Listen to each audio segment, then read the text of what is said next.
Hi everybody. I cannot seem to get an angle that doesn't get this ray of light here, so I do apologize. My name's Celine.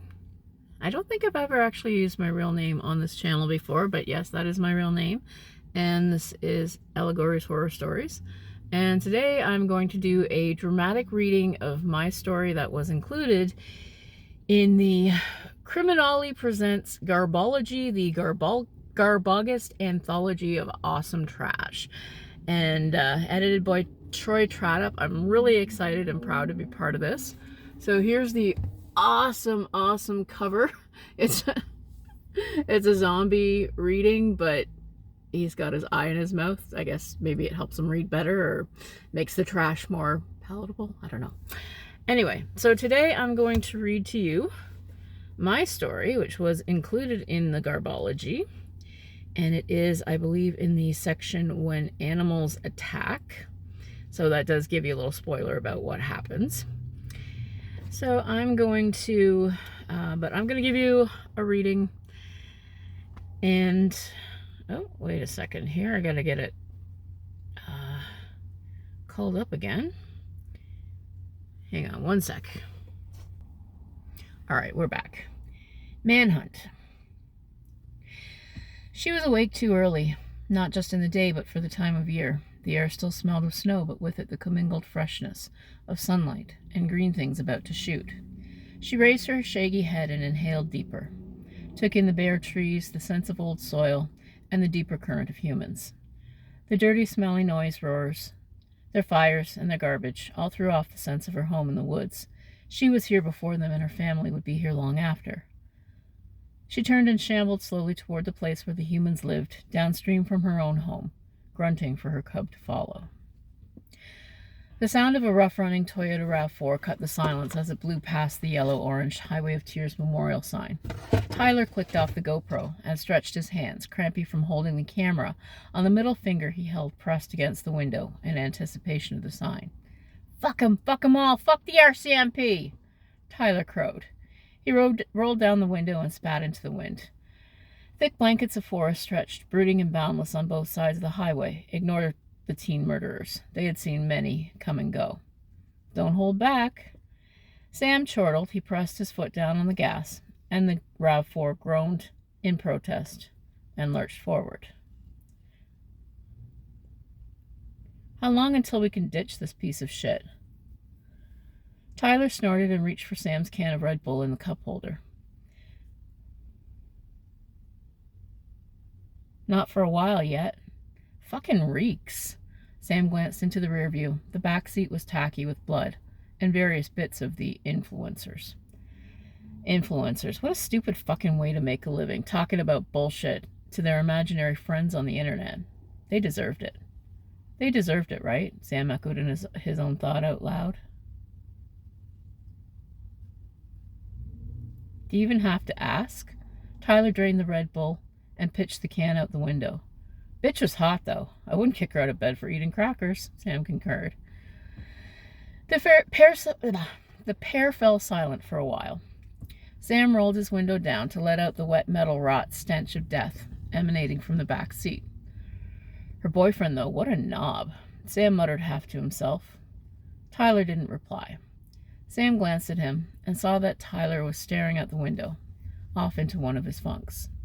He had known Tyler for 5 years and never could tell what he was thinking, or when he would do something impulsive, violent, or crazy.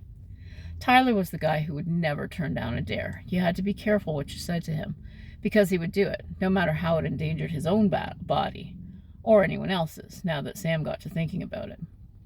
It hadn't started this way. They hadn't wanted to be the focus of some kind of manhunt. They were going camping, brought hunting gear. Their own ride, Sam's little shitbox Honda, had blown a rod on the highway near Prince George. The unlucky influencers had pulled over to see if they could help. It wasn't Tyler's fault. The guy started getting on his nerves. Then when Tyler told him to back off, he got in Tyler's face. Right? If the guy had just kept his mouth shut, he'd still be alive. The bitch, well, they couldn't leave any witnesses. Sam put the picture of her falling into the back seat of the RAV4 with half her head caved out of his mind. They had to get some mileage between the bodies and their own tracks. Had to keep moving until Tyler said to stop. My dad told me once, Sam said, wanting to break the silence, that when someone dies in a car, you can never really get the smell out. He reached for his drink and then pulled his hand back, remembering Tyler finished it. How would he know that? Sam shrugged. He's worked in salvage before, so he wasn't always a bum. Sam side-eyed Tyler. He wasn't wrong. Sam's dad was a bum. Sam felt himself bristle. He was the only one who was allowed to badmouth his family. Where's your dad? He knew Tyler's dad fucking off when Tyler was 5 could be a sore spot. Who gives a rat's ass? He's a piece of shit, too. Sam knew when to shut up.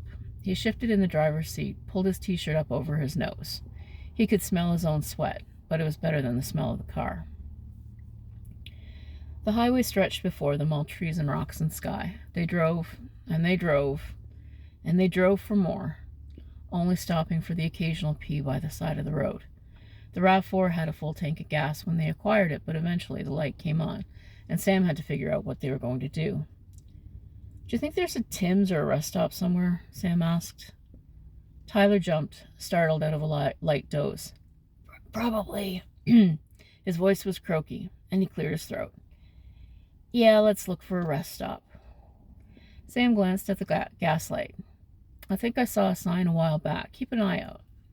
They took the next exit, and Sam noted that Edmonton was less than 50 kilometers away. They'd made pretty good time, but it was late enough, and Sam was tired of driving, and he felt stiff. They pulled up beside a pump just as the RAV4 began to sputter. Tyler stepped out and went around to the back. Sam glanced at him and watched as he pulled a handgun from the hatchback and stuck it down the back of his pants, and then took the influencer's gas can inside. Sam watched the numbers roll, hoping Tyler wouldn't do anything too stupid. When the numbers stopped with a clunk, Sam replaced the nozzle on its hook. Not sure what Tyler had planned, he waited beside the car. 5 minutes later, Tyler strolled out with half a smirk on his face and blood on his shirt. He went to the pump and filled the gas can, then climbed into the RAV4's driver's seat without saying a word. Sam walked around the front of the SUV and climbed into the passenger seat.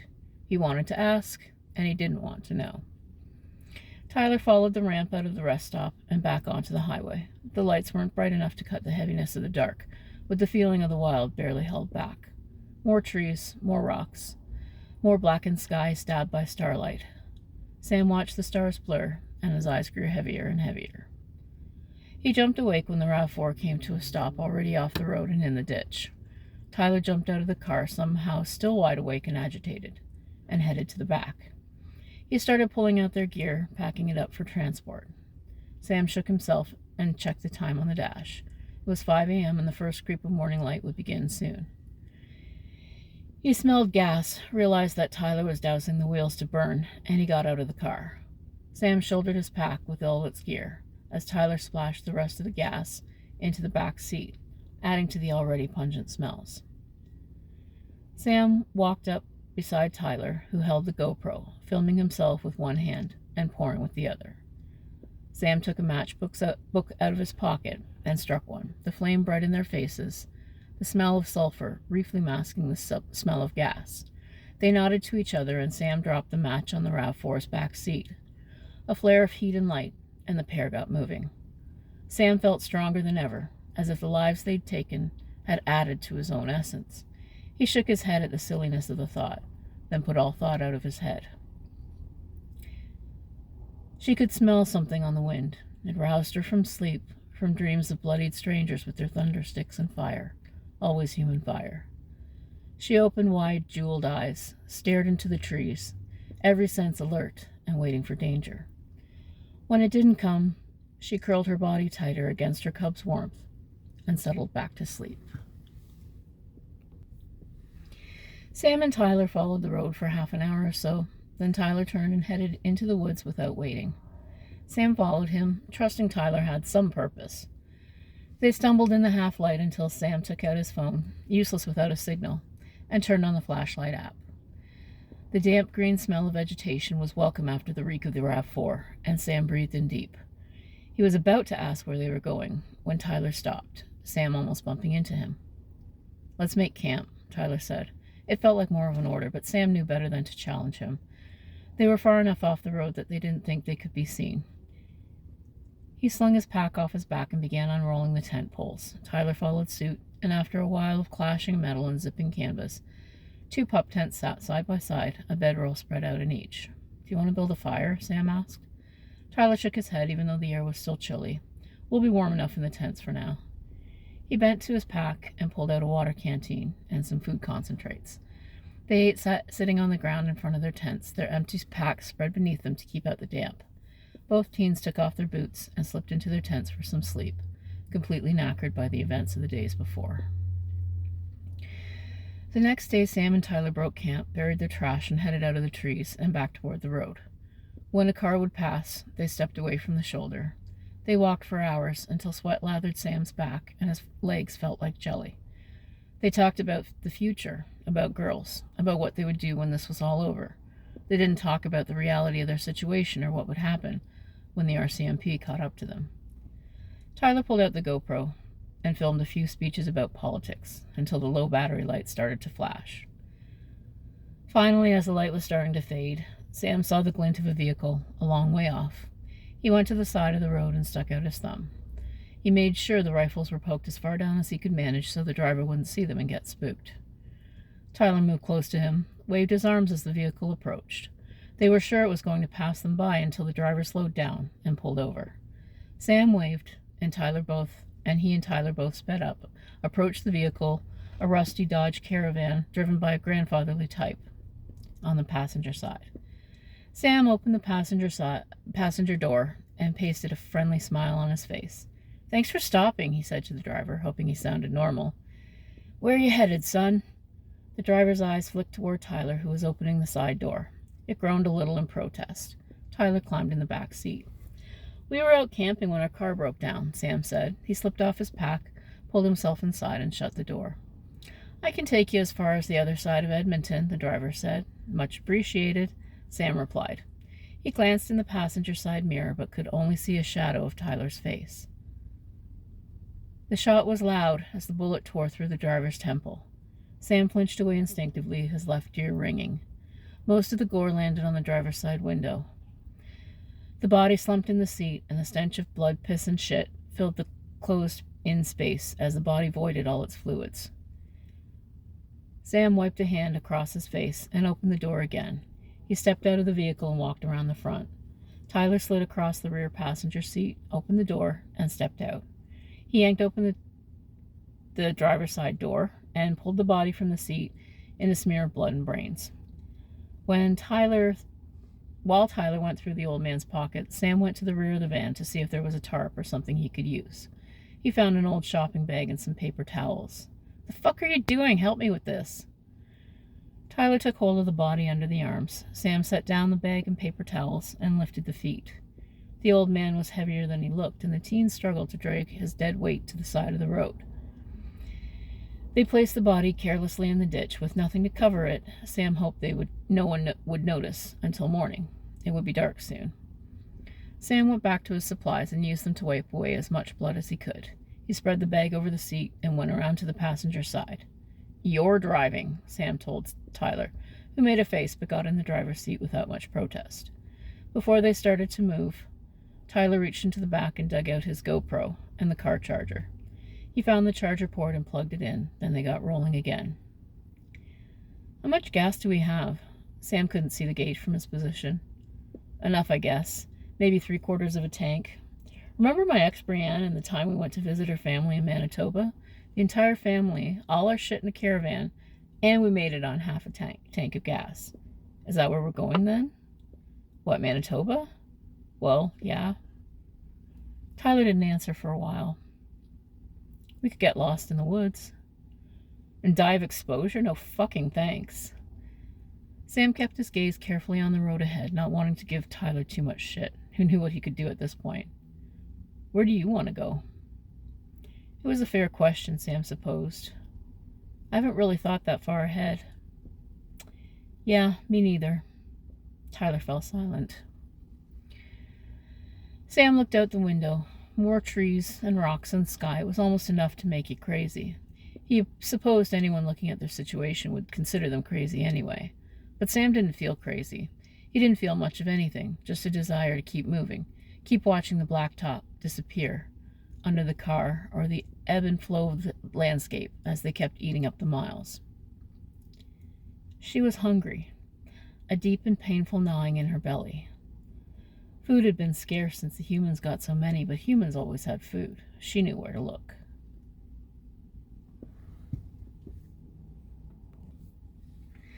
They drove through the night, stopping somewhere in Saskatchewan to get gas. Sam followed Tyler into the store, but got a sinking feeling when the clerk looked at them way too closely. He gripped Tyler's arm and they tapped the old man's credit card. Luckily it worked, and they hauled ass out of the store. They camped again during the day, making sure to pull the caravan off the road. Every time a car passed, Sam's heart would speed up a little, but no one seemed to notice them.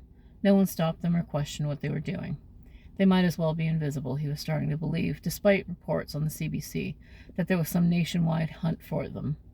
They were considered dangerous, and maybe that's why no one talked to them. After 2 more days on the road, Tyler was getting a mean look about him, and Sam was anxious to get out of the van. Sure, everyone could see the stains. He could hear the drone of a helicopter in the distance, and he didn't know if it was his imagination or what, but it made him feel like a hungry animal in a cage. They ditched the van near the Nelson River and set out on foot. Tyler was starting to ramble about a grand adventure, some great monument they would leave behind. Sam didn't want to hear it. They walked for hours into the dense and marshy woods, getting lost and eaten alive by bugs, until they found a dry place to make camp. Seated in front of their tents with a fire going, it took a long time to spark, the kindling slightly damp. Tyler set up the GoPro. Sam rolled his eyes as Tyler launched into a tirade about the government and how the Liberals were killing the country. When he offered the idea that Tradup was at the heart of some adrenochrome mining baby farm conspiracy, Sam had to stifle his laughter behind his hand. "What are you laughing at? You should educate yourself about these things," Tyler said.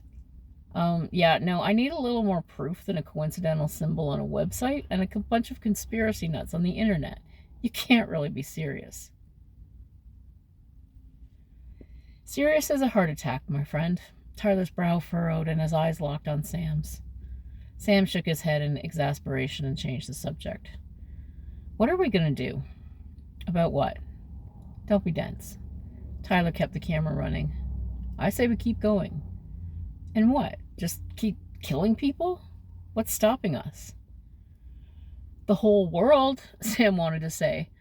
But the truth was that no one really seemed to care all that much, or at least not enough that they cared to look in the right places. And then what? Tyler turned the camera toward his face for dramatic impact. Suicide pact. There it was, the elephant in the room. "Do you really want to die?" Sam asked. "Do you really want to live? What's left for us now?" Tyler turned off the camera, and Sam knew that was the end of the conversation. They separated into their tents. Sam lay awake for a long time, staring at the tent's top seam. He awoke from a dream of blood and brains, first the hot bitch and then the old man, on a loop. The loud crash of gunfire startled his eyes open. He fought his way out of the tent to find Tyler holding one of the rifles cocked. "What are you shooting?" Sam shook his head and fumbled in his pack for water. "Bears." Tyler said it as if it were an everyday occurrence. "Did you see one?" "Duh, that's why I was shooting." "I mean, is it nearby or what? You woke me up." Sam took a mouthful of water. It tasted metallic from the canteen. "Sort of. I heard it first and I saw it first. I heard it first and saw it moving, but it's not really near. The shot was mostly to scare it away." "I guess that makes the next point kind of moot. Is there somewhere we can get food?" "Well, they don't deliver out here, if that's what you mean. But I think there's an Indian reserve somewhere around here. There's got to be something." "That means people. We can't be around people." Sam took another pull from the canteen. "Let's go and have a look anyway." They left their camp as it was, taking only the canteen, 1 pack, and 1 gun. If they had to get away quick, it was best to travel light. They found false paths through the woods and traveled in circles, until they finally stumbled through a clearing and into a flat and barren area. The smell and the bugs hit them first. Then they saw the bags of trash, the litter of abandoned and broken furniture and appliances. Tire tracks crisscrossed the sandy ground. On the other side of the dump, Sam could see the Nelson River bordering the land, blue and clean. Tyler started kicking over bags looking for something edible. Sam joined him, not wanting to get his hands dirtier than he had to, but his hunger made him want to rip into each bag, dig right into the dirt. People threw out food all the time, not just rotten stuff out the fridge. He was hoping for some expired pantry goods, maybe bread that wasn't too moldy. After some digging, he came up with an unopened bag of potato chips with a date from 2 months ago. He showed it to Tyler, who laughed at the date. They vacuum packed that shit. It'll probably still be good long after we're gone, Tyler noted. Sam decided to take a chance and open the bag. They smelled okay, so he ate a couple and offered the bag to Tyler. They walked around the car without its doors, and more piles of bags and broken items. They were within a few feet of the black bear cub before they saw it. It seemed to come out of nowhere. "Hey, little fella," Sam said. He held out the potato chip bag to the cub and took a tentative step toward him, sniffing at the offered food. Tyler only had time to say, "Hey, you shouldn't." A black streak was all Sam saw of the bear before she knocked him down and clawed a chunk of flesh from his sternum, tearing through his t-shirt and hoodie, right through his skin like it was paper. A bright, searing pain, and he lived just long enough to hear Tyler's screams. Then the darkness took him.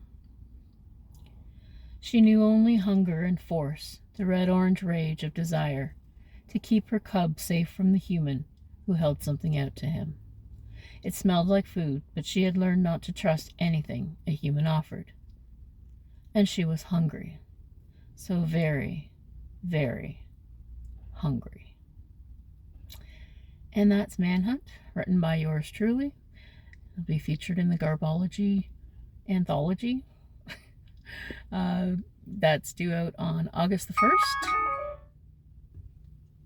And I hope you're reading lots of horror. Have a great day.